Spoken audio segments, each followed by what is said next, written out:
What's up, everyone? It's been a while since we've done one of these. It's another episode of Joushi Rambling. Today, we're going to be talking about what indirect is worth taking and what you should generally be doing, especially in the idea of that you're trying to take indirect in order to be doing damage. Before we jump into that, though, I do want to remind everybody that once again, I still have coaching. You can go ahead and check the community pages. You can also check my last video, which for some reason isn't doing as well as I expected. It has John Lennon and David Purcell in it, so pretty cool. Go check that out. Anyway, today we're going to be talking about indirect and what kind of indirect pieces you actually are going to be wanting to do or wanting to bring in your list. And for that, I have a lot of math. If you are interested in where these numbers have come from, I will go ahead and pull it up. Unit Crunch. This is one of my favorite websites in terms of 40K. You can do all kinds of stuff. Let's go ahead and pull up Field Learner's Battery and look, you got all this stuff, and it's like, whoa, you're shooting at Possessed. How much damage are you expected to do? You can look at averages, you can look at weapon results. It's great. For now, I'm not going to go through all of that. If you want to see more, a little bit more of how this is used, you can go ahead and check out my video on heavy bolters. Swing, we'll see if I actually do that. It's about a minute into the video. Okay, anyway.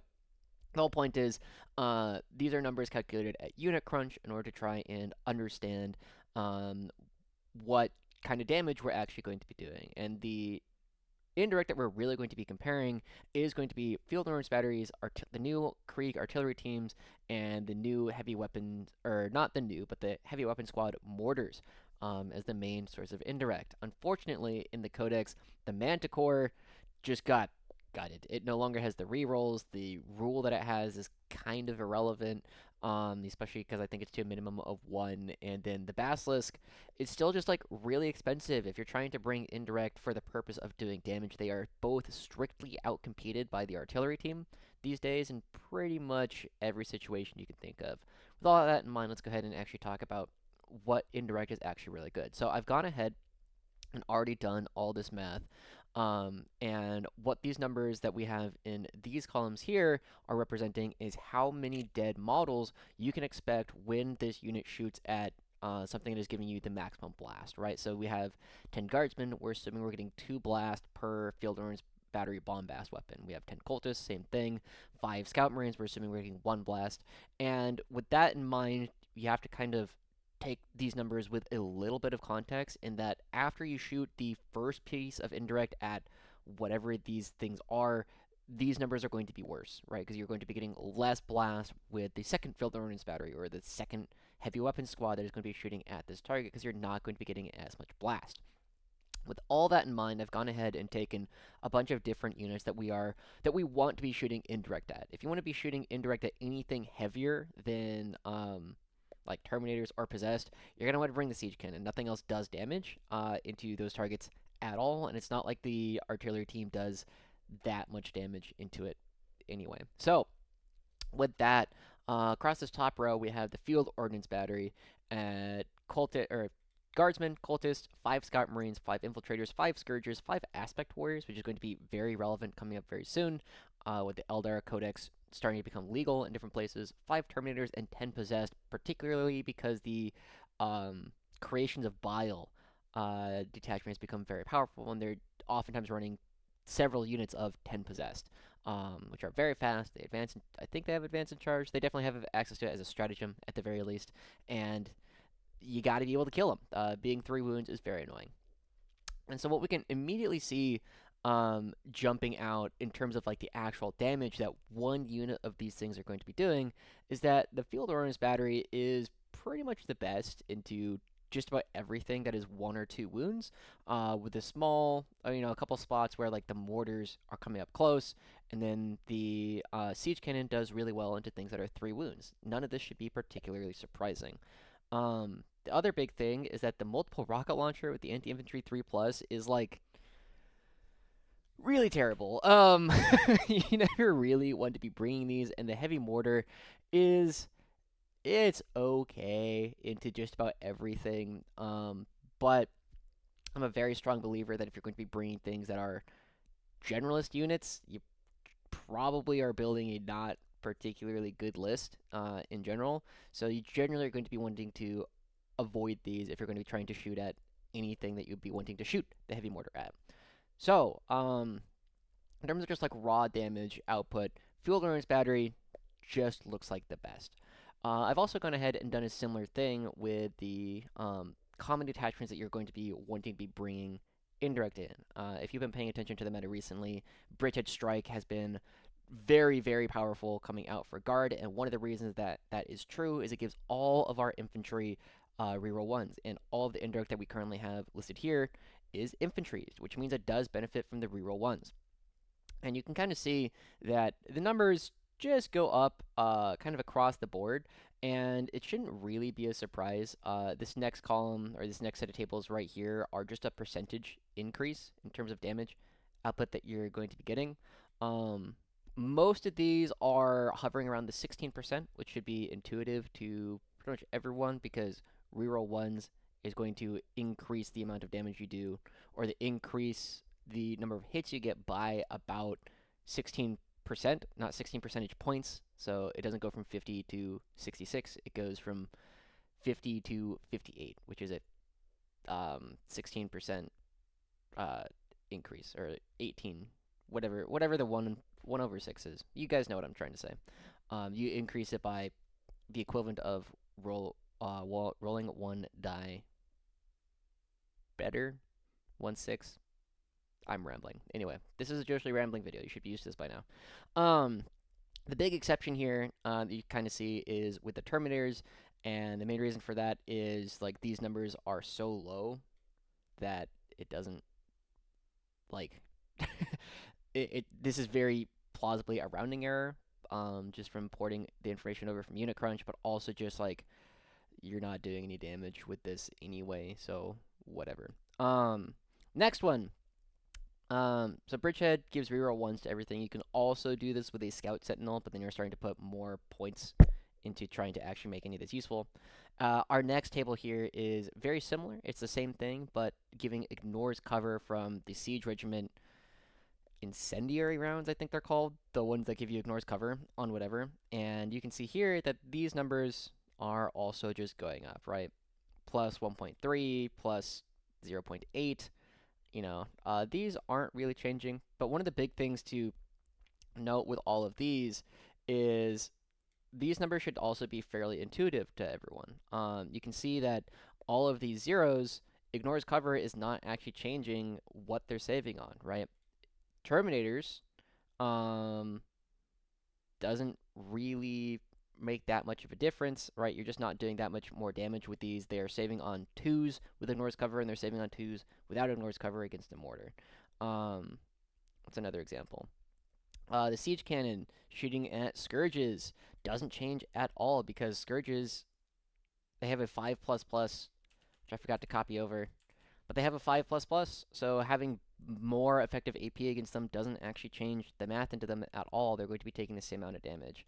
You start looking at other things though, where the like going into Terminators, having AP 1 and ignores cover goes from saving on a 2 up to saving on a 3 up, which means they literally fail twice as many saving throws. So it should make sense that this is about double the damage. However, all of this information is only kind of useful. I've had it up on screen for a long time. If you want to save it and look at it, whatever, I have this information in my Discord that you can go take a look at as well. Password is, what was it? I think password is still Rough Riders, since John Winter Russell was the last person that gave us a new password. So password is Rough Riders. If you find me on Discord or on Reddit, send me a message there, and I can go ahead and send you a link to the Discord. Cool. So with all of this, I want to take a step back and start thinking about what indirect we're actually seeing in a lot of like Bridgehead lists in particular. And we'll talk about Siege Regiment in a moment because we haven't seen nearly as much of it competitively. It's newer, it hasn't been legal at a lot of events yet.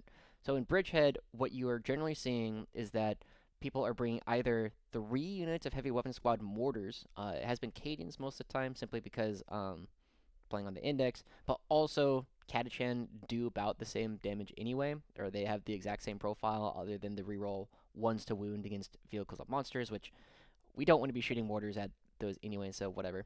So you're generally seeing 3 units of mortars, but the other thing that we've started seeing a little bit more is 1 unit of field awareness battery. This is something that players like David Gaylord and Nassim Fouchain have really been um, taking to some of their events. And then there's also an argument I've heard people start looking at. What if I bring 3 units of Cadian heavy open squad mortars and 3 units of Catachan heavy open squad mortars? That looks pretty good. So these are all things that we can consider bringing into a current meta. The other thing that we're starting to look at is in Siege Regiment or even in Combined, um, people are starting to look at artillery teams, particularly the siege cannon, some field ordnance batteries, in order to boost some of their damage. Having all this ignores cover, you can see that it doesn't change the math a huge amount for the field ordnance battery, right? Like in general, you know, you're getting somewhere between like 20 and 50% increased damage from the ignores cover into most targets because of the AP1, and then the artillery team uh, it's not actually changing that much, but somewhere between 0 and 60% damage increase across for the artillery team. And the main reasons why we're starting to look at this is they actually do damage to the things that we need to. One of the things that David Purcell has been looking at with his artillery teams is he's taking a couple of Dorns in combined arms, and then he's using the new Fields of Fire. I don't remember what it's called, but the new like +1 AP for a regiment unit, +1 AP for a squadron unit. They shoot at the same thing and they get bonus AP. That's basically the same thing as ignores cover in most situations for the siege cannon, since it's going to be shooting indirectly. And you can see that like it's actually going to do a little bit of extra damage to heavier targets. If for some reason your Rogel Dorn fails to kill the Rhino, well now the siege cannon can take another shot at it. Field Orange Battery as well, just really good at picking up Scout Marines, right? Like 1 unit of Field Orange Battery, like it's going to take 2 turns to kill 5 Scout Marines. It's going to take about 2 turns to kill 5 Infiltrators. It's going to take about 2 turns to kill 10 Cultists or 10 Guardsmen. It's going to kill most things in about 2 turns on average. But the really interesting thing that we have to kind of keep in mind is that there's only so many points that we can bring. And I'm going to preface this by saying I generally think that like wounds dealt per point or like unit efficiency in terms of like I have a 100 point unit shooting at a 100 point unit, how much damage did I do? And it's like, oh, that's 70%. Generally kind of a terrible metric. Like it actually tells you very little about what's going on. Because you're more looking for, does this unit kill that unit? It's not about how much efficient damage you're doing as much as it is, do I have the firepower to kill that thing? However, when we are comparing indirect, which is all kind of doing the exact same thing, generally wants to be shooting at a lot of the same targets, it is actually a available metric. So I've gone ahead and done that here. So all of these tables that you can see right now, these are damage dealt or wounds dealt to the relevant target per 100 points of that indirect. And you can see that whereas over here, the field ordnance battery was king into most things, the siege cannon was better into 3 wound things, and then the mortar was, it was okay into a lot of different targets. Suddenly, the mortar is looking a lot better, right? The mortar, in terms of if you take 2 of them, you're going to be doing some of the most efficient damage that we can do with any of our indirect. Suddenly, the mortars, whether they're Catachan or Cadian, it doesn't really matter. They're going to be very good at actually doing damage to the things that we want them to be doing damage to. And you can see that into most targets, anything that's toughness 4 or less, the mortars are just about the best thing that you can shoot into them. The siege cannon is very naturally better into 3 wound targets, simply because it actually like kills models outright every time they fail a save. But the mortars are very good. However, one of the major things that we have to think about when we're bringing indirect is how many points of indirect do we want to bring. And so far, for a lot of players in Bridgehead in particular, the answer seems to be between 2 and 300 points of indirect. And so we have to start looking at what targets it is that we want to be actually shooting our indirect at. And in particular, it's this, right? Scions are what we're going to be using to actually kill all of these targets. So we mostly care about this. And you can see that into almost all of these targets, specifically in Bridgehead, uh, the mortar is the best, right? In terms of 100 points, you're going to be killing more cultists with mortars than you are going to be with the field endurance battery. You're going to be killing more points of infiltrators with mortars than you are with field endurance batteries. However, things like scout marines and infiltrators, it's not like the field endurance battery is that far behind in terms of like actually doing damage, and it also has the funny ability to, like, sometimes it'll just full kill a unit of Scout Marines. Sometimes you're just going to roll box cards a number of shots, and suddenly you're just going to kill these units outright. And so having access to this one unit is really, really nice. And I think what I'm generally finding as I've been looking at the math a little bit more is when you're going to be bringing Indirect in Bridgehead specifically, the optimal loadout is almost definitely going to be 2 units of heavy weapon squad mortars. Katie and Katachan, it doesn't really matter. Probably Katachan, because the Scout 6 means that they're more useful in matchups where you're not shooting the mortars all that often. And then 1 field endurance battery. And that's going to be 200 points of indirect. That's going to be 3 units that Ursula Creed can order all by herself. If you want a second field endurance battery or you want a third mortar, that's okay. If you want to bring 6 mortars, that's also okay. But we are now getting to the point where we are bringing a lot of points of indirect, and we're also kind of running out of things that want to order the indirect, right? Like Ursula Creed can order 3 things, great, and then the Bombast Fox can do it on like turn 1 and sometimes turn 2. Um, but then after that, we're very rapidly running out of orders for all of our indirect. So that's part of why like the 3 things for about 200 points has generally been the thing that a lot of people are looking at as this seems to be the right amount of indirect. Um, I would not generally recommend taking artillery team siege cannons in particular in Bridgehead, not because I think they don't like they aren't like they're not they're good in Bridgehead, like they're fine in Bridgehead, but the thing is what you want to be shooting siege cannons at are things that you want to be shooting your scions at. And so they're definitely competing in slot for that target. The one reason why you would consider it as maybe a 4th indirect piece, so you get like 2 mortars, a field endurance battery, and then like a siege cannon, is if you're running into a lot of creations of bile in your local meta, and you just want that little bit of extra damage. Maybe the scions are going to open up a transport, and then you're going to try and kill possessed specifically with the artillery team. Something to think about there. Anyway, in general, I think this is a pretty good natural argument for bringing 2 mortars and field endurance battery with bombast in your bridgehead list.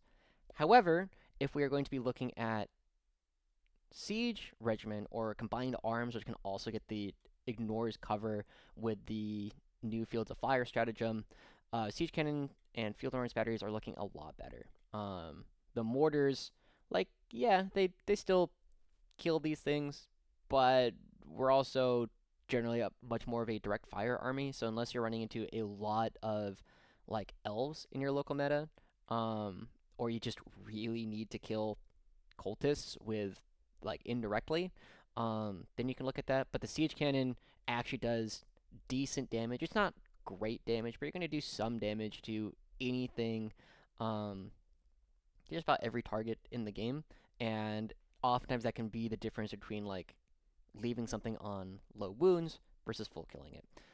Anyway, I'll go ahead and put a link to this document in the description, so if you want to check it out and mess around with it as well, you are welcome to do so. But for now, it's been an episode of Joushi Rambling, talking about Indirect. We'll see you guys all next time. Bye-bye.